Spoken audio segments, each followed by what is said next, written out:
कि आपके यहाँ 10 फरवरी से दवा खिलाई जाएगी फाइलेरिया की। और इस बार स्कूल में ही आकर के वो स्कूल के बच्चों को दवा खिलाएंगी आशा बहन। तो दवा खाने से पहले हमें कुछ बातें ऐसी हैं जो हमें पता होना चाहिए, यानी हमें पता हो कि है क्या, इसके क्या लक्षण है, ये कैसे फैलता है। तो जो फाइलेरिया है वो हमारा मच्छरों के काटने से फैलता है। हमारे यहाँ भारत में उस मच्छर के लिए कहते हैं मादा क्यूलेक्स मच्छर। अदर स्टेट्स में उसको दूसरा नाम से ही जानते हैं। जैसे आपने यहाँ कहते हैं उसको मादा क्यूलेक्स मच्छर, दूसरे उसको किसी और नाम से जानते हैं। ये मच्छर अगर आप ये मच्छर रात में आवाज करके काटता है, आपने देखा होगा बहुत से मच्छर रात में बहुत तेज आवाज करके काटते हैं, दिन की आवाज होती है। हाँ, वही मच्छर हमारा फाइलेरिया का होता है। आप सबने हाथी देखा है? उसके पैर कितने मोटे मोटे होते हैं।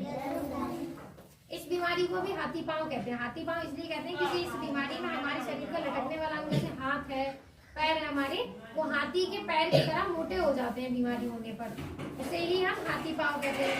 और ये जो मच्छर है जो रात में आवाज करके काटता है, ये रात में ही इसलिए काटता है क्योंकि रात के समय में जब हम लेटते हैं तो हमारा शरीर बिल्कुल नॉर्मल होता है, यानी कि हमारा जो रक्त का संचार है वो बिल्कुल नॉर्मल होता है, इसीलिए ये मच्छर काटता है। उस टाइम पर फाइलेरिया का जो पैरासाइट है, यानी कि जो कृमि है, वो सबसे ज्यादा एक्टिव होता है और मच्छर के डंक के जरिए हमारे शरीर में जाकर के हाथ में, पैर में या महिलाओं के स्तनों में, पुरुष जनांग में जाकर के ये अपना घर बना लेता है।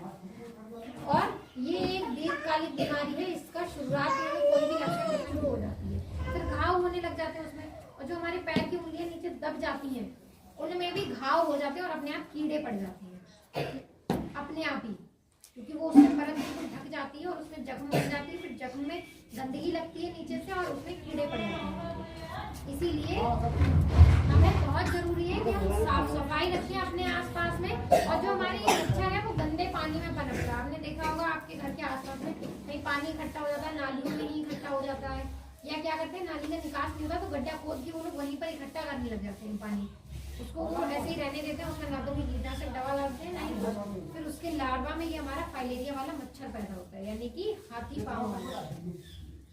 तो ये जो बीमारी है ये हमें हो ही ना, इसके जो पैरासाइट है यानी कि जो माइक्रो फाइलेरिया का कीड़ा जो हमारे शरीर के अंदर जा रहा है उसको हम शुरुआत में ही खत्म कर सके, इसीलिए ये दवा हर साल 10 फरवरी से आप लोगों को सबको खिलाई जाती है। और होता क्या है, ये इस बार स्कूल्स में और गांव में प्रधान वगैरह को ये इसलिए बताया जा रहा है क्योंकि बहुत से लोग ऐसे होते हैं गांव में जो दवा खाने से मना कर देते हैं। इसलिए कर देते हैं कि हमें जब हाथी पांव या फाइलेरिया है ही नहीं तो हम दवा खाएं क्यों। और मैं ये बात शुरुआत में बता चुकी हूँ कि ये बीमारी हमें इसका कोई लक्षण नहीं दिखता है।